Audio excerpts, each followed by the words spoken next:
Hi, it's an honor to be here to share our research topic, mobile app security. We are Group 51. Here is our outline.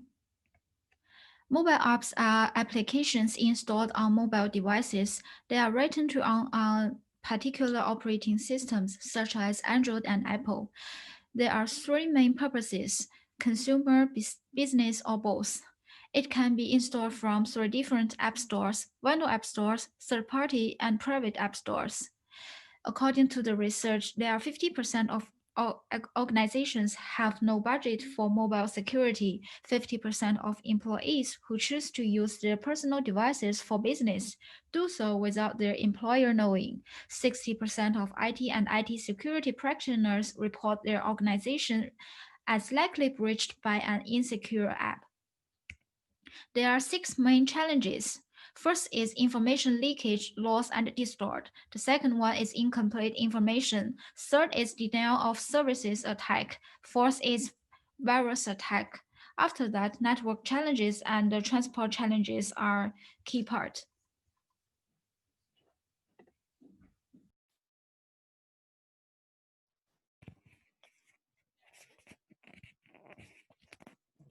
Here, I will give you two examples of mobile application attack. One is in December of 2017, a mobile app called TimeHop fell victim to a security attack that led to compromised information of over 21 million users. The main reason is that the TimeHop leaks multi-factor authentication to stop the hackers from its internal system. Hackers were able to gain access to an employee's account, and then they found a pool of 21 million users' information. The next one is about the popular game Fortnite. When it first launched its beta version in 2018, the invitation-only environment brought a surge in forged links to download fake app clones with malicious intent. These fake Fortnite apps were reverse engineered to look very convincing. They include the same loading screens, images, and music as the real app. They were used to redirect to other apps and even download hidden applications with Trojan virus. Short message service protocol used in mobile banking for secure the message communication system between the end user and the bank user. It can be categorized as two sections: sending message to server and server reading, decoding, and message to run the security checks and process operations. Security check was structured into multiple fields. It includes version, account ID, sequence, digest, and PIN. For the first section, the user chooses the transaction type she wants from the mobile banking applications. The application getting a hold of all security information needed to create the message.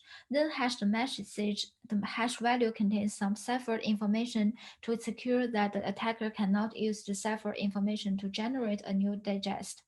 Then encrypt the needed fields. The user's encryption is a symmetric encryption with a key generated from the one-time password known only to the bank server and the server. The secure SMS message is sent through the GMS network. Then it comes to the second section. Bank server breaks the received message into its structured fields, checks the version patterns for message validation, then checks the account ID if there is a match in the database, reclaims the current sequence from the database that matches with the account ID, and compares it with the received sequence. The bank server reclaims the one-time password from the database that is indexed by the user account ID and sequence number if the previous security checking was successful. Decrypt the field's content if the deciphering was successful.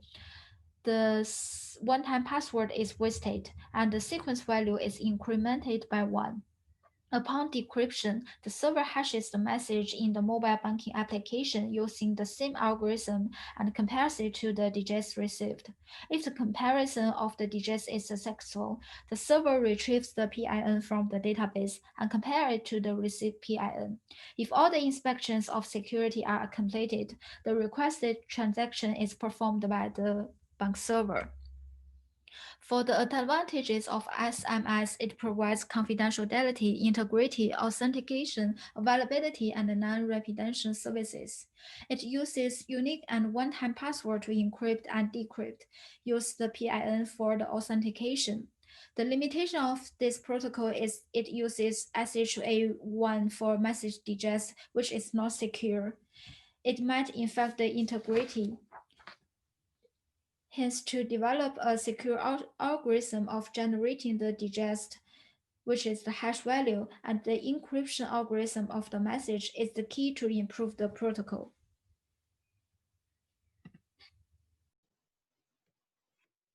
I'd like to introduce a security defense called white box cryptography.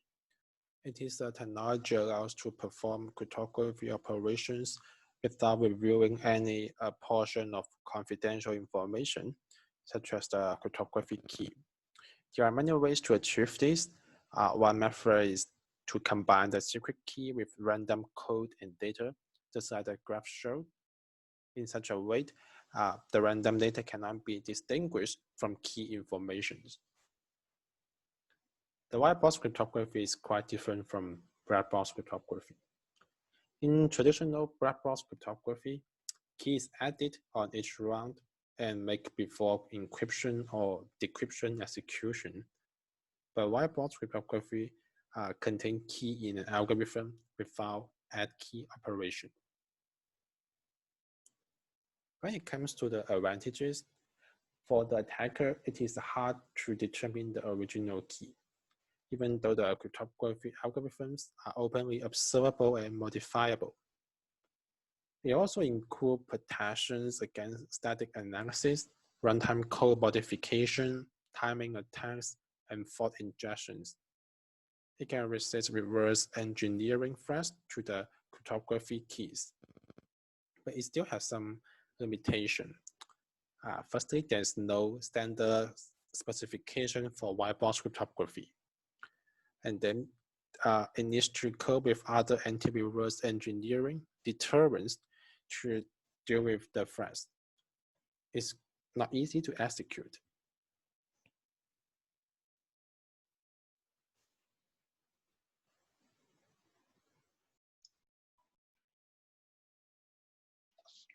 Okay, let's introduce another method to protect our mobile application security. This method is called Eldjord. It is used for detecting obfuscated malware components in application package. The key idea for this method is to analyze the behavior differences between the original application and the version, which have injected some faults. So what is the fault and why we injected in the package? For the first question, faults are some codes designed to have no observable effect on the application execution, but they can reveal the hidden malwares. We inject these faults because the malware is especially hard to discover, since when they have hidden inside in applications, it seems just like the common date.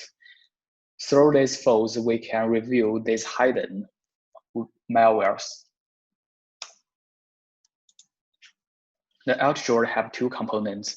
We can see it from the picture. The first component is to inject faults in the application package and then repackage. After inject faults and repackage, we send the package to another component. This component is to analyze the behavior differences between the original application and the modified version.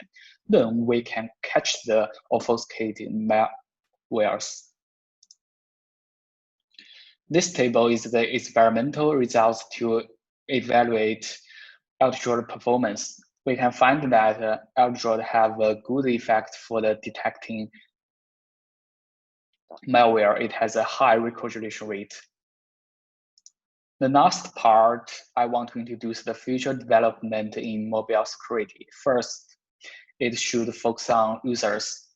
This means it must ensure that the user experience is constant, whatever the devices are. Second, it should simplify unified security.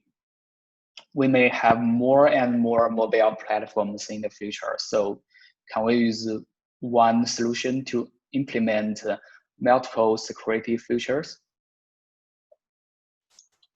And this is the reference for our presentation. That's all. Thanks.